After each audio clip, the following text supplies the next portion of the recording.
নমস্কার বন্ধুরা, welcome to Snigdha's kitchen. আজ আমি আপনাদের তৈরি করে দেখাবো আমার স্টাইলের মেথি শাকের লুচি। আপনারা চাইলে মেথি শাকের লুচি না বানিয়ে পরোটাও বানাতে পারেন, কিন্তু আমি লুচি বানিয়েছি আর এগুলো আমার বাড়ির সবার ভীষণ পছন্দের জিনিস, তাই আমি আপনাদের সঙ্গে শেয়ার করলাম। তাই শীতকালে সবচাইতে শাকের মধ্যে আমার যেটা ভালো লাগে মেথি শাক, সেই জন্যে এই মেথি শাক দিয়ে আমি এই লুচিটা বানিয়েছি। আপনারাও আমার মতো একবার বানিয়ে দেখতে পারেন। এটা আমার তো খুবই ভালো লেগেছে, তাই আপনাদের সঙ্গে শেয়ার করেছি। আমার মনে হয় আপনাদেরও ভীষণ ভালো লাগবে এটা। অন্তত মনে করে একবার যদি বানিয়ে দেখেন যে ভালো লাগলে আবার বানাতে ভালো লাগবে আপনাদের।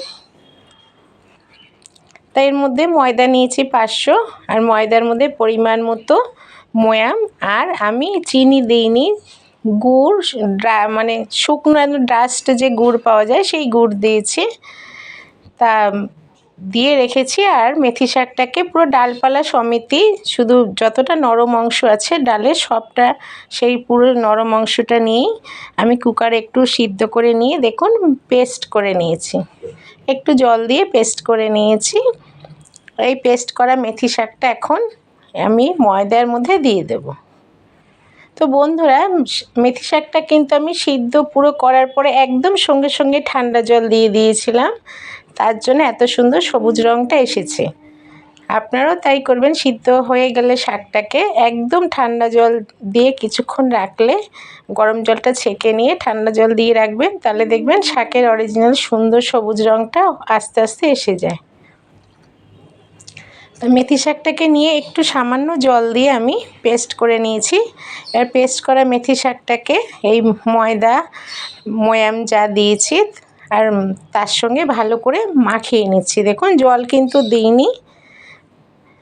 এইভাবে মাখিয়ে নিতে নিতে একটু সামান্য পরিমাণে জল লেগেছে, তাই দিয়ে আমি একটা এই যে ময়দার ডো বানিয়ে নিয়েছি। দেখুন একটা ডো বানিয়ে নিয়েছি। এই ডো থেকে এরকম ছোট ছোট বল বানিয়ে নিলাম। এইভাবে অনেকগুলো বল তৈরি হয়েছে। দেখুন আমি অনেকগুলো বল তৈরি করে নিয়েছি এই ডোটা থেকে।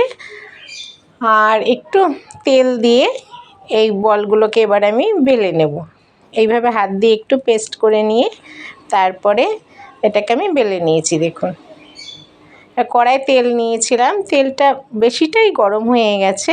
এটা কিন্তু ছাঁকা তেলে ভেজে নেব, একদম যেরকম লুচি করে লুচির মতনই, একদমই লুচি, যেহেতু আমি পেস্ট করে একসঙ্গে ময়দার সঙ্গে এটা মেখে নিয়েছি। দেখুন এরকম আস্তে আস্তে ঘুরিয়ে ঘুরিয়ে এই লুচিটাকে বানিয়ে নিতে হবে।